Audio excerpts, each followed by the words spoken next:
You open your phone and instantly feel behind. They just bought a house. He launched a company. She's traveling the world. And you? You're just trying to get through the week without falling apart.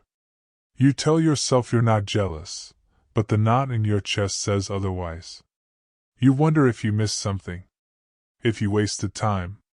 If everyone's moving forward, and you're just here. But what if you're not lost? What if you're just looking at the wrong map? Welcome to True Stoic Mindset, the place where ancient wisdom meets modern noise.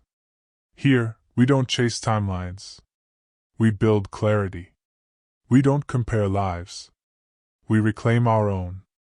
And today, we'll explore how the Stoics would handle the sinking feeling of being left behind, and how you can rise with grounded purpose, even when the world seems to be sprinting past you. Because this feeling doesn't mean you're failing. It means you're awake enough to ask deeper questions. Let's begin. Comparison is the thief of inner direction. The moment you compare, you lose sight of where you're going. You might still be walking, but you're not choosing the path anymore. You're adjusting your pace, your goals, your very identity, to match someone else's trajectory. Stoicism warns us of this mental drift. Marcus Aurelius didn't measure his worth against other emperors. He measured it against his own conscience. Against nature. Against the quiet voice inside that asked, "Is this the right use of me today?" When you look sideways, you stumble forward. Because you weren't made to follow their race. You were made to walk your own with clarity. And that clarity begins the moment you stop asking, "Am I behind them?" and start asking, "Am I aligned with myself?" The world will always offer you metrics, money, status, speed. But the Stoics offer you something deeper, direction. Don't ask if you're winning. Ask if you're in integrity. And if you are, even if it feels slow, you're not lost. You're exactly where you need to be. What you see isn't real, illusions of progress. You scroll for 5 minutes and suddenly feel 2 years behind. Why? Because your brain wasn't designed for this much input, especially not curated, filtered, and optimized for envy. Cognitive scientists call this availability bias. The brain assumes that what it sees most often is what's most real, most common, and most expected. But what you're seeing is not real life. It's highlight reels. It's the top 1% of someone's day, presented as if it were their every moment. And your brain? It compares. Instantly. Automatically. Unconsciously. The Stoics knew this, long before Instagram. They wrote about the danger of illusion, of chasing what seems valuable but leaves the soul hollow. Epictetus warned, "We are not disturbed by events, but by our opinions about them." And often, those opinions are not yours, they're implanted by the crowd. You see someone succeeding. Your brain says, "You're failing." You see someone ahead. Your mind whispers, "You're late." But Stoicism invites a reset. Instead of asking, "Why am I not like them?" ask, "What have I been told to want that I never questioned?" The illusion isn't just in what they post. It's in what you assume it means. Progress is quiet. Depth is invisible. And real direction doesn't scream for attention, it aligns with your nature. Let others showcase their surface. You protect your substance. You are not late, you're on a different path. The clock is ticking. You feel it in your chest. I should have figured it out by now. I should be further along. But whose clock are you running on? Not nature's. Not your soul's. Someone else's timeline borrowed from culture, from peers, from the internet's loudest voices. The Stoics saw time differently. Marcus Aurelius wrote, "Nature doesn't hurry, yet everything is accomplished." That wasn't passivity, it was wisdom. A reminder that urgency is not the same as alignment. Modern psychology agrees.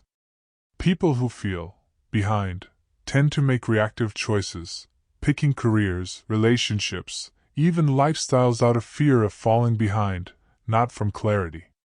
This is called temporal comparison anxiety, a pattern where your sense of success is tied to how old you are versus how far you think you should be. But here's the truth: direction matters more than speed. And some of the most meaningful lives unfold on slower roads. The Stoics weren't obsessed with fast progress. They were obsessed with right progress. Ask yourself today, not, how long will it take? But, is this the path I want to be on for the next 10 years, even if no one claps? You are not late. You are simply on a path that doesn't need validation to be real. And the moment you accept that, your pace becomes irrelevant. Measure backward, not sideways. Comparison is natural, but it's also dangerous. Especially when you're comparing sideways. That's what most of us do. We measure our progress against the people next to us, around us, ahead of us. But sideways comparison only tells you where you aren't. It never tells you how far you've come. The Stoics taught a different kind of measurement. They didn't ask, "Am I better than them?" They asked, "Am I better than I was yesterday?" Modern psychology backs this up. Studies on motivation show that backward comparison, evaluating yourself today against your past self, leads to greater self-esteem, more consistent growth, and deeper resilience. Why? Because it puts you back in control.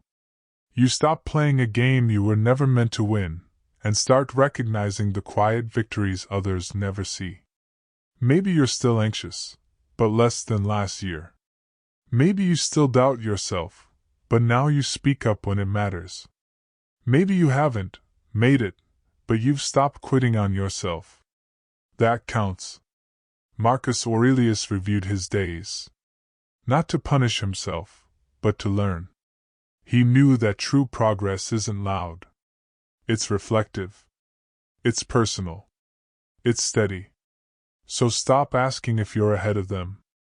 Ask if you're ahead of who you used to be. Because that's the only race the Stoic ever ran.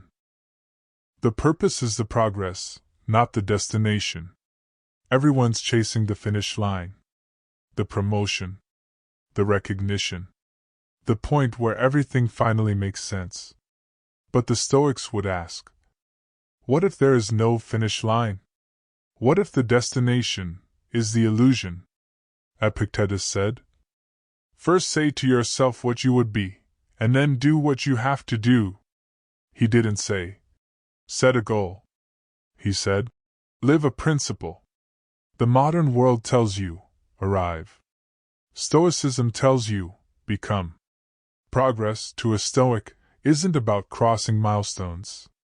It's about moving in alignment with your values, even when no one's clapping. Even when the world can't see it. Neuroscience confirms this. People who link purpose to daily action, not external achievement, experience more sustained motivation and lower emotional burnout. Why? Because when your purpose is the practice, you're never off track. You're not waiting to arrive. You're already living. So if you feel behind today, ask yourself, are you moving in integrity? Are your small actions aligned with something larger? If yes, then you're not lost. You're progressing in the only way that matters, with intention. The destination doesn't define the Stoic. The direction does. You don't need a life plan, you need a life principle. When people feel lost, the first thing they try to fix is the plan. They build a 5-year roadmap. They set goals. They chase clarity through control. But the Stoics knew, life rarely respects your plans. What it does respect, however, is your principles. Seneca wrote, "If one does not know to which port one is sailing, no wind is favorable." But he wasn't talking about career goals. He was talking about values. Your port isn't a job title. It's a way of being. Modern psychology supports this. People with strong core values, even in chaos, report higher levels of life satisfaction than those with perfect plans but no foundation. Why? Because when the world shifts, your title, your timeline, your path, your principle becomes the compass that doesn't. A plan says, "Here's what I'll do." A principle says, "Here's who I'll be, no matter what." And in a noisy world full of shifting trends, nothing is more stabilizing than that. So if you feel lost, stop obsessing over the map. Ask instead, what do I stand for, even when I'm unsure where I'm going? The Stoic doesn't wait for the perfect plan. They live with unwavering principle, and let that shape every step. Stillness is not stagnation, it's strength. You're not posting updates. You're not announcing wins. You're not moving as fast as they are. And because of that, you assume you're stuck. But stillness is not stagnation. Not in Stoicism. Not in life. It might just be the most powerful thing you can choose right now. Marcus Aurelius wrote in Meditations, "Look well into thyself. There is a source of strength which will always spring up if thou wilt always look." Stillness is the space where that strength is born. Modern neuroscience agrees. The brain consolidates learning, integrates identity, and rewires clarity during periods of intentional rest and quiet reflection. This is not failure. This is internal growth. The Stoics didn't confuse noise with value. They didn't believe that the most visible person was the most virtuous. They understood that strength is forged in silence, in pausing, in saying no, in withdrawing, not to run, but to remember. So if you're in a season where things look slow, good. That's where depth is built. That's where clarity sharpens. That's where resilience takes root. Let the world rush. You anchor. Because what you build in stillness will not shatter when the storm comes. What if you're not behind, but becoming? Maybe you're not late. Maybe you're not lost. Maybe you're just in a phase no one talks about, the in-between, the unseen, the unfolding. The Stoics never promised comfort. But they promised meaning. And one of the deepest meanings comes from this idea. Don't rush. Growth doesn't shout. Marcus Aurelius endured betrayal, war, and grief, but rarely spoke of triumph. What he wrote about, again and again, was transformation. The inner work. The invisible discipline. The unseen becoming. In psychology, this is called identity shift, the moment when your inner reality changes before the outer world catches up. It's quiet. It's uncomfortable. But it's necessary. Think of the tree in winter. No leaves. No fruit. No applause. But the roots? They're deepening. You're not being left behind. You're being redefined. And the world may not see it yet. But that's okay. Because the Stoic doesn't perform progress. They live it, one solid, silent, sovereign choice at a time. So the next time you think, "I'm falling behind," reframe it. "No, I'm growing beneath." And what emerges from that will not be rushed, shaken, or ignored. You're not late. You're right on time. The world wants you to rush, to compare, to doubt, to measure yourself by metrics that have nothing to do with meaning. But the Stoics whisper something quieter, something steadier. You're not behind. You're on your path. And your pace is not a problem, it's your power. Marcus Aurelius didn't win by running faster. He won by staying still inside while the empire shook around him. He didn't ask, "Am I keeping up?" He asked, "Am I aligned with nature, my nature, today?" So if today feels uncertain, good. That means you're awake. That means you're asking better questions. That means you're exactly where the real growth begins.